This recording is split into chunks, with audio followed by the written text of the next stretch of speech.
Hello! Welcome to today's LYPP Online Youth Club.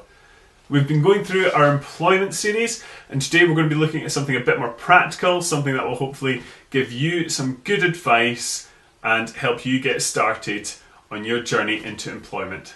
So, stick around and we'll start looking at how to write a CV.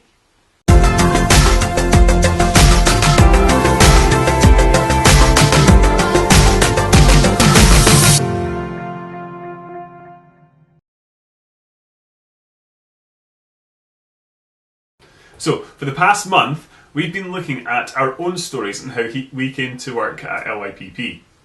But now we're going to start concentrating on your story and how you get started on a job. And the first place that everyone has to start is in applying for a job. And most places, if you're looking for your first job or one of your first jobs, then the CV is a key thing. The CV will not get you the job, but it might get you an interview. So I've got 11 top tips to think through that will help us to write our CV. Top tip number 1 then is use a template. Folk are applying for jobs all the time. Folk are updating their CVs all the time. There are loads of templates on different job websites, on Google search, loads of places that you can get the information that you need set out in a way that is easy to understand. So use a template, even if you tweak it, get one to start with so that you know you're including the bits of information that are important. Tip number 2, make it easy. It's said that employers will take about 8 to 10 seconds looking at a CV to see whether or not you're right for their workplace. So you need to make sure that the information you want to put across is obvious, it's easy to read, and makes them want to read more about you and get you that interview so that they can ask more about you and you can put forward your case for why you would be good working for them. And tip number 3, be honest. There's no point in claiming you have skills or can do things that you can't. Because if that's something that's important to the employer, they're going to work out very quickly that you've lied about it, and that is not going to go well for you. So make sure you're being honest. And tip number 4, take yourself seriously. This is the fourth thing to consider before you even start writing your CV. And you have to remember, if you want a job, you need to convince someone that it's worth investing in you. And if you're not taking yourself seriously, then your employer's not going to take you seriously either. So you need to put forward your best case. Talk about your best qualities that will make the employer want to read more about you, meet you, and hopefully even give you a job. So let's get started in writing the CV. So I've got my template, and this is one that I got online and then tweaked to have my relevant information. I've made it easy, I've made it all the same font, all very similar size. Key ways of breaking up is in the bold text, and it's all laid out in a way that hopefully the employer will be able to get the information that they want very quickly. I've called myself Russell at LYPP. I've got my contact details. So if they want to know more about me or invite me for an interview, then they can contact me. Then we come to the next section. So we've got my personal statement. So this is going to be a short paragraph highlighting some of the key skills that I want to highlight that I have. Now we're saying that we want the CV to be easy. We really want it to be one page of A4, maybe double-sided, so that the information is specific and quickly picked up on. So this paragraph is not going to be my full life story. So tip number 5 is bullet points. Bullet point the skills that you want to highlight before you start writing anything in your personal statement. Thinking back to when I was at school, there were times where I helped with my swimming club, maybe my church youth groups, I was in the scouts. These are all things, experiences, highlight some of the qualities that I would want to tell my employer. So I may want to say that, because I was swimming 3 times a week, I was dedicated. By training to be a lifeguard, I was responsible. By helping coach the younger clubs and the younger swimmers, I showed that I could be observant and communicate clearly. I showed that through helping out at youth clubs, that I was approachable. I worked well in a team. I was flexible and good at problem solving. So that's my bullet points. And now I need to put that into the paragraph. And this is where key tip number 6 comes in. use examples. As I've talked through, there are ways which I could show these qualities through my swimming club and through my church work, leading youth groups, and now I just need to use these examples and use these bullet points to formulate a nice, short, clear paragraph. Tip number 7 is that not all relevant experience is paid work. Nothing of what I've said so far has been paid for.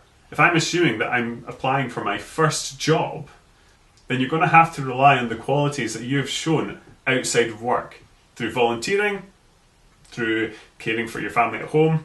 Think of these examples so that you can use them to get your first job and start building on your work experience. As you go through the CV, go through the template, you'll have your education you need to put in. So you want to have your highest qualifications at the top.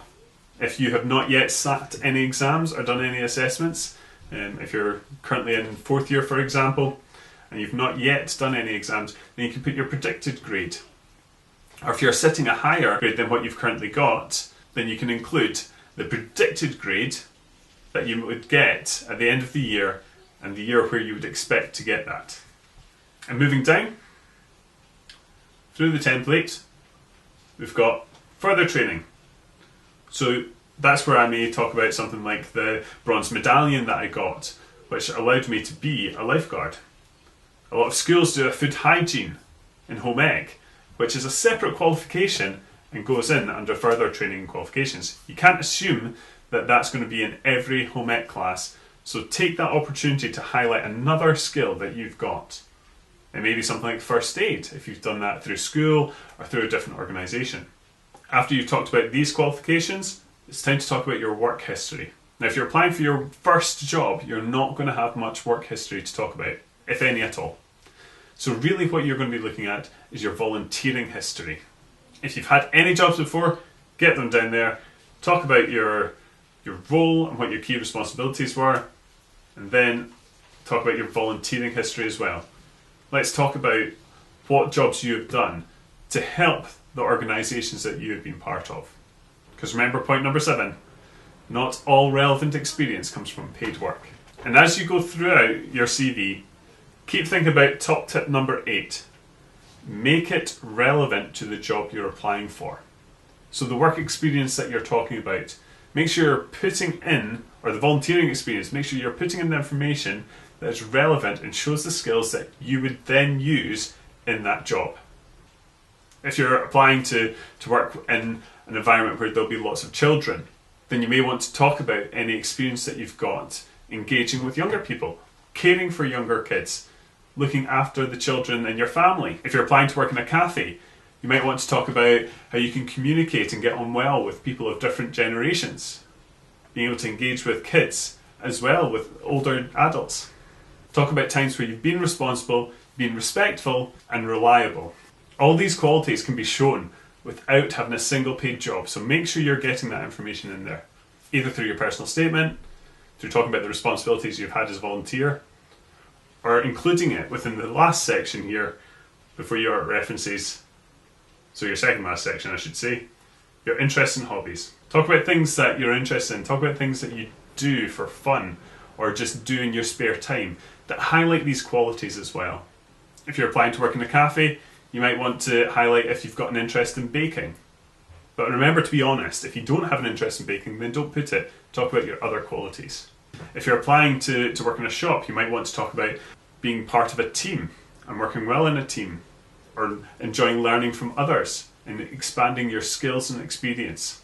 Applying for your first job, nobody's going to expect you to have 20 years of experience in their line of work in order to give you your first job. They want to know that they can trust you, they can rely on you, and that you're going to put in the effort to learn.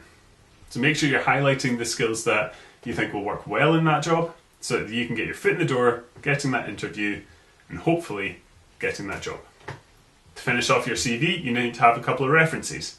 Now, these need to be people who are not part of your family, but people who can back up your claims. If you've got volunteering experience, get someone who's seen you in that position, taken on those roles, and can talk about how well you did. You can include school teachers, guidance teachers, who can talk about your attitude within school, or if you've got experience childminding and looking after a friend's kids. These are important so that the employer can get a fuller understanding that it's not just you making up these claims, but again, coming down to that honesty, you can back it up.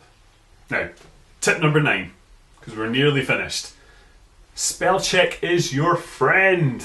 Okay, make sure that you've got your spelling and your grammar correctly. Get other people to read it, get other people to help. Make sure it makes sense. Give it to a parent, a teacher, a youth worker to read over it from the perspective of an employer and see whether or not you're getting that information across nice and quickly, nice and clearly, so that they would want to give you that interview. Tip number 10, check your contact details. Check your own personal ones, check your references. So it's always best to ask a referee before you put their information down whether or not you can use them as a reference. And then check that the information you're putting down is correct. You don't want to miss out on a phone call offering you an interview or somebody asking for a reference because you forgot to check the contact details. And tip number 11, keep trying. You're not going to get the first job that you write a CV for. It's highly unlikely. And even if there's a place that you really want that job, doesn't mean to say that there's going to be one available yet. So take a chance. You don't have to wait to be invited to hand in a CV. You can go around and ask people whether or not they'll consider taking one. And just because they do, doesn't mean to say there's going to be a position that you're going to be able to take on. So don't give up. Don't be disheartened. Keep applying. Keep looking for experiences that will help your CV and keep looking for opportunities to get that interview. These top tips are going to be going up on our Facebook and our Instagram, so check them out. Bookmark this video so that you can go through it and hopefully it'll come up with some, or help you come up with some good ideas for writing your CV. And we'll be back next week with some advice about what to do in your interview. So I hope you have a good week, stay safe, and we'll see you next week with our interview video. Bye!